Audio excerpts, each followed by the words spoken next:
Marilyn Bergeron, born on December 21st, 1983 in Chicoutimi, Quebec, was a Canadian woman who disappeared under mysterious circumstances on February 17, 2008. Her family had relocated to Quebec City's La Haute Saint Charles borough in 1998. From a young age, Marilyn had a passion for music, taken lessons from the age of 10 years old, and actively participated in school bands during her time at Roger Comtois and New Chateau high schools. She pursued higher education in media arts and technology at Cégep de Jonquière and later attended the Joliet campus of Cégep Régional de Lanaudière. In 2005, she moved to Montreal, where she worked as a sales assistant at Steve's Music Store and did freelance sound editing for local TV stations. She was also training in finance at Industrial Alliance with aspirations to become a flight attendant and relocate to Western Canada. In 2008, Marilyn expressed her to her family that she was no longer felt safe in Montreal and wished to return to Quebec City, though she did not disclose specific reasons. On February 10th, she abruptly left her Montreal apartment and moved back with her parents. During this period, her family noticed she was deeply troubled, but she remained reluctant to share details, only indicating that she was in distress and that it was not related to drugs, debt, or a relationship that had gone sour. On the morning of February 17th, 2008, she left her parents' home, stating that she was going for a walk. She left behind all identification except for her credit card. At approximately 11 in the morning, she was captured on security footage, attempted to withdraw money from the ATM at the Caisse Populaire on Boulevard de Lormière in Loretteville. The transaction was declined, and she appeared to be looking over her shoulder multiple times. Later in the day at 4:03, she purchased a coffee using her credit card at a Café Depot in Saint Romuald, at about 20 kilometers from her parents' residence. This was the last confirmed sighting of her. Following her disappearance, Marilyn's family undertook extensive efforts to locate her, including distributing flyers, offering a reward for information. But despite numerous reports cited, particularly in Ontario, none have been substantiated. The Quebec City Police have maintained the investigation, operating under the theory that she may have passed away by suicide, while her family suspects foul play, especially considering her abrupt departure from Montreal and the distress she exhibited upon her return home. The family has reportedly requested that the case be transferred to either the Montreal Police or the Sûreté du Québec, believing that these agencies might have more resources to investigate potential leads in Montreal, but these requests have been denied. In 2017, a friend from Montreal revealed that Marilyn had become increasingly fearful and reclusive in the months leading to her disappearance. When he inquired if she had been assaulted or witnessed a crime, she responded that what had happened was worse, but refused to provide any further details. As of January 2025, Marilyn Bergeron remains missing. Her family continues to seek answers and holds out hope for her safe return. They have maintained a website dedicated to finding her, providing updates and information to the public. There have been, of course, numerous videos about her, including one titled The Strange Disappearance of Marilyn Bergeron from Quebec City. If you have any information, please contact the appropriate authorities.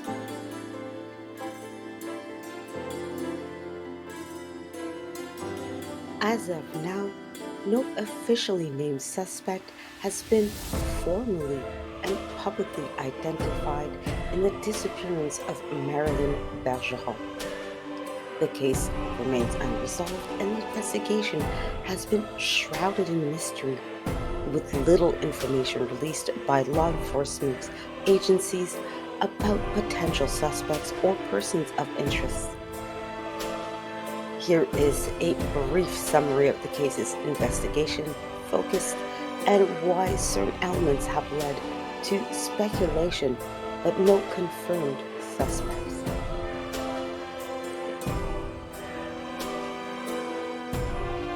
Marilyn's distress and sudden relocation. Marilyn expressed fear and unease while living in Montreal, leading to speculation that she may have been fleeing a specific individual or situation.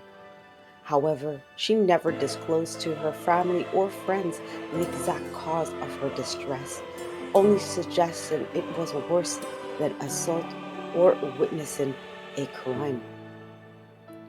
This cryptic statement has fueled theories about someone threatening her safety, but no evidence has ever surfaced to identify a specific person. Behavior captured at an ATM footage. Surveillance from an ATM where Marilyn attempted to withdraw money on the day of her disappearance shows her looking over her shoulder multiple times, which has led some to believe she was being followed.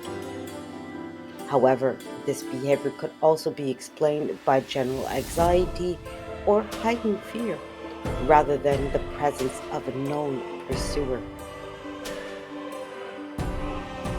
Finally, a lack of leads in Quebec City. Marilyn had only recently returned to her parents' home in Quebec City after leaving Montreal, so her connections in the area were limited. Police have not publicly suggested any individuals in Quebec City who might have been involved in her disappearance. Speculation around foul play in Montreal.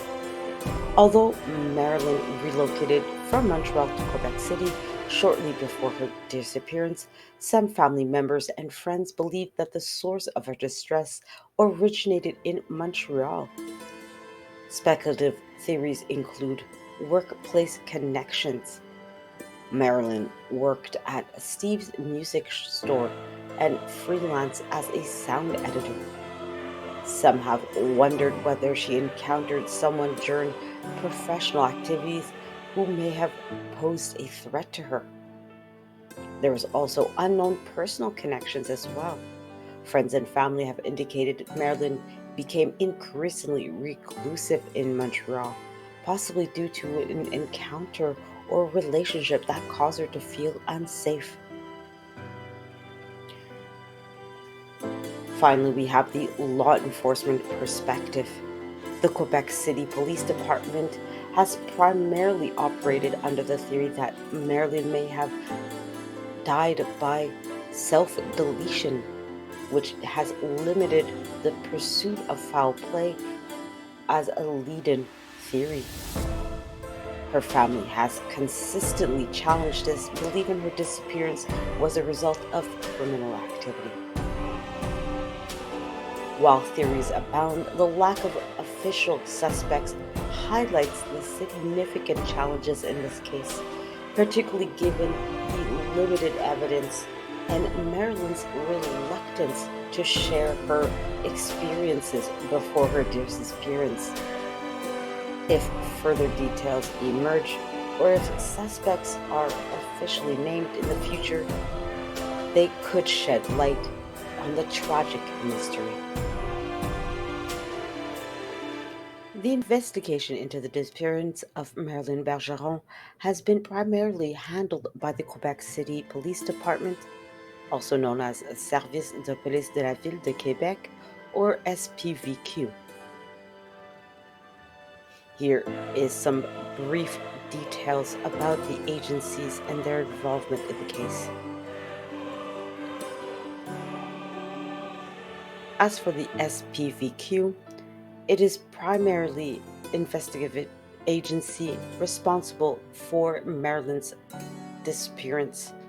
They took charge after the family reported her missing on February 17, 2008. The department classified the case as a missing person investigation rather than a criminal investigation, which has influenced the scope and methodology of their efforts. Key actions include in the initial investigation, the SPVQ collected evidence including security footage from the Caisse Populaire ATM and the Café Depot, which provided the last known sightings of Marilyn. The investigators interviewed Marilyn's family, friends, acquaintances in an attempt to determine possible reasons for her disappearance. A self-deletion hypothesis. The SPVQ has consistently maintained the theory that Marilyn may have died by her own hands, which has led to criticism from her family. Her family strongly disagrees with this assessment, believing that there was foul play involved in her disappearance. There have been many criticisms and limitations in the investigation. Their lack of resources and expertise being one. The family has argued that the SPVQ lacked the resources and expertise to adequately investigate the case, particularly regarding potential connections to events or individuals in Montreal. Another is the focus on the self-deletion theory. Critics believe this focus may have hindered the investigation by reducing the pursuit of leads related to foul play. The Montreal Police Department, or SPVM, also is involved as in the investigation into the disappearance of Marilyn. Marilyn had recently moved back to Quebec City from Montreal, where she reportedly felt unsafe and exhibited signs of distress. Some of her friends and family members believe the root cause of her disappearance is tied to events or individuals in Montreal. The family has consequently requested for the involvement of the Montreal Police Department. Marilyn's family has reportedly petitioned for the case to be transferred to the SPVM or for their involvement to investigate potential leads originating in Montreal. Unfortunately, these requests have been denied as the SPVQ retains jurisdiction in the case. The Sûreté du Québec, SQ. The Sécurité du Québec is the provincial police force in Quebec and typically handles cases involving serious crimes such as homicide or cases of cross-judicial elements within it. Marilyn's family has also requested the SQ to take over the investigation, believing the provincial agency has more resources to pursue complex leads. The SQ has not taken over the investigation and has consequently denied the request, likely because the case remains classified as a missing person investigation without sufficient evidence to suggest foul play or a crime. There's also been efforts put in by private investigators and independent investigators, excuse me. In addition to official agencies, Marilyn's family has spread spearheaded independent efforts to locate her, including hiring private investigators to follow potential leads, as well as launching public awareness campaigns such as distributing flyers and creating websites to dedicate to finding Marilyn. Other actions include a reward being offered. The family has offered a reward for information leading to Marilyn's location. They've also done many engagements with the media.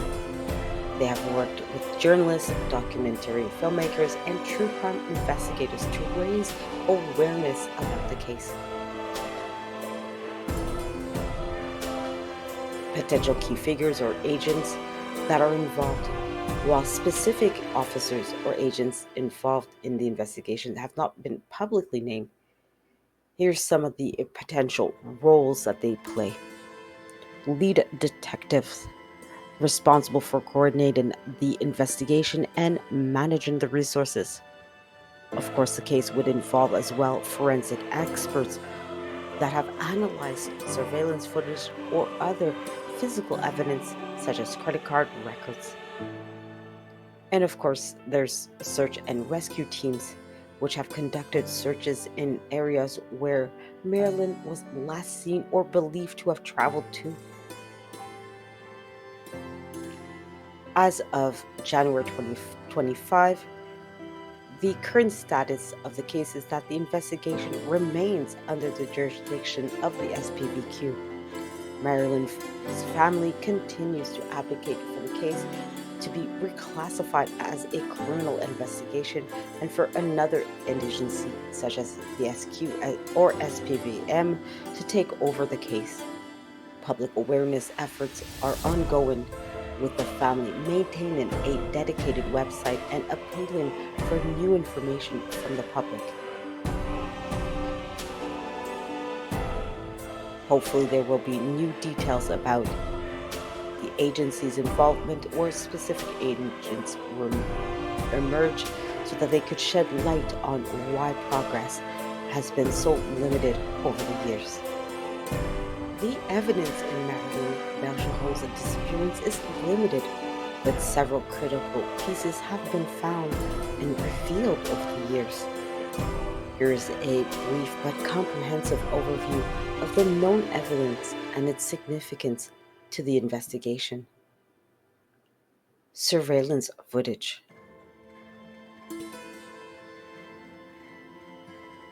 First and foremost, at the Caisse Populaire ATM in Loretteville. This was found on February 17, 2008 at approximately 11 in the morning. In the surveillance footage, Marilyn was captured on surveillance at the Caisse Populaire ATM on the Boulevard de Lormière in Loretteville.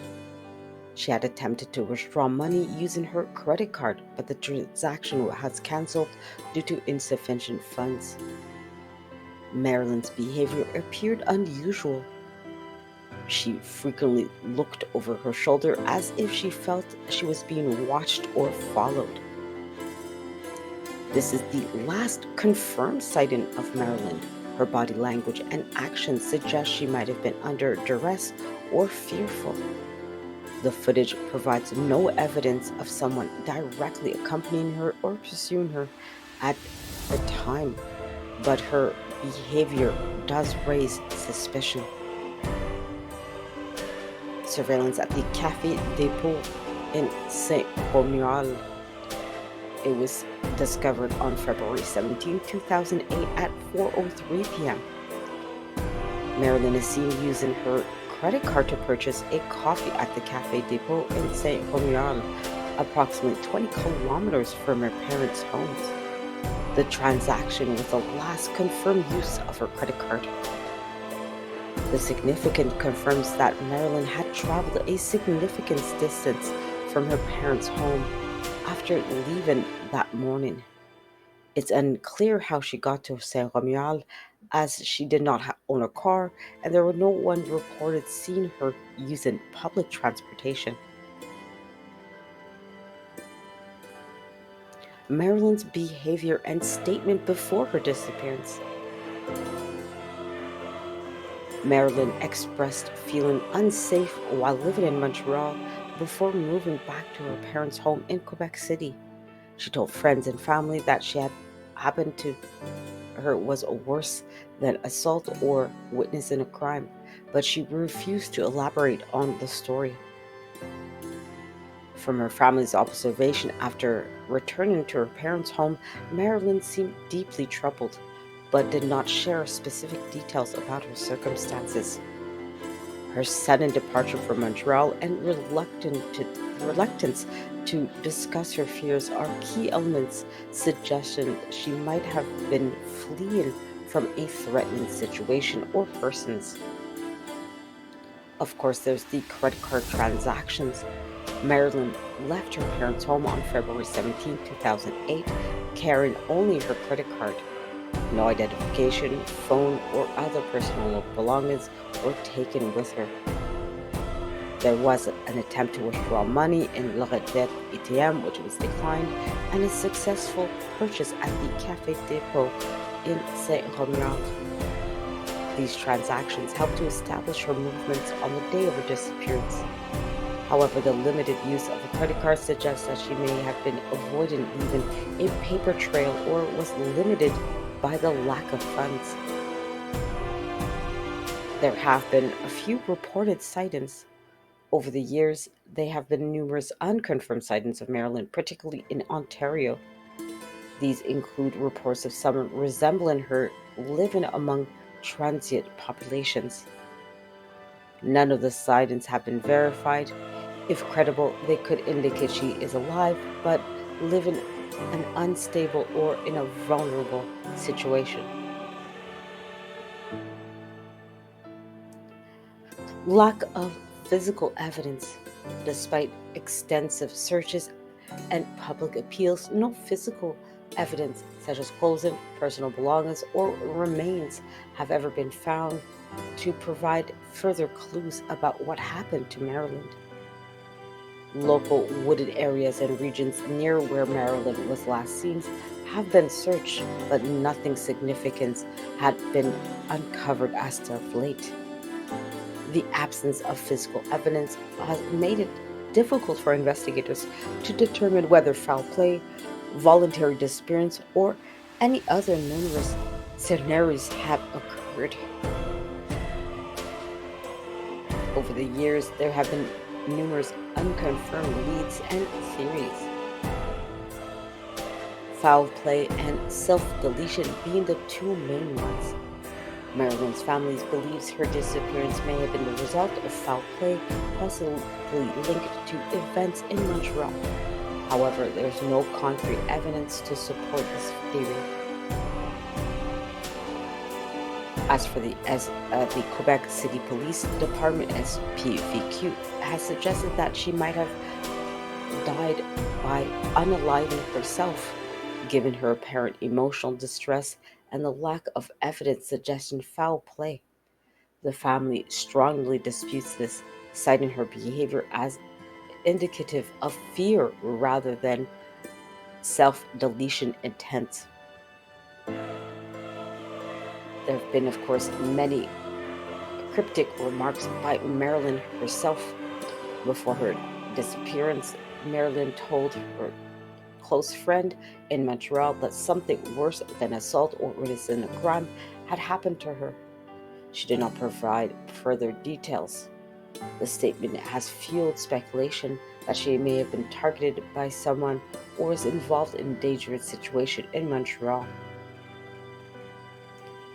There have been many challenges in the investigation, mainly due to the lack of physical evidence, witnesses, and confirmed leads, which has significantly hindered the progress of the case. The case remains in the hands of the Quebec City Police Department despite the family's request for involvement by other agencies, including the Montreal Police and the Sûreté du Québec. There are, of course, many ongoing questions about the case. What caused Marilyn's apparent fear and distress before her disappearance? Why was she in Saint Romuald and how did she travel there? Was she under duress or fleeing someone? Could she have could there, be undiscovered evidence in Montreal related to her disappearance? The case remains unsolved as of January 2025. If additional evidence or leads emerge, they could provide critical insight into what happened to Marilyn Bergeron. And if you do find information or have any kind of witness statement to make, please contact the appropriate police agency.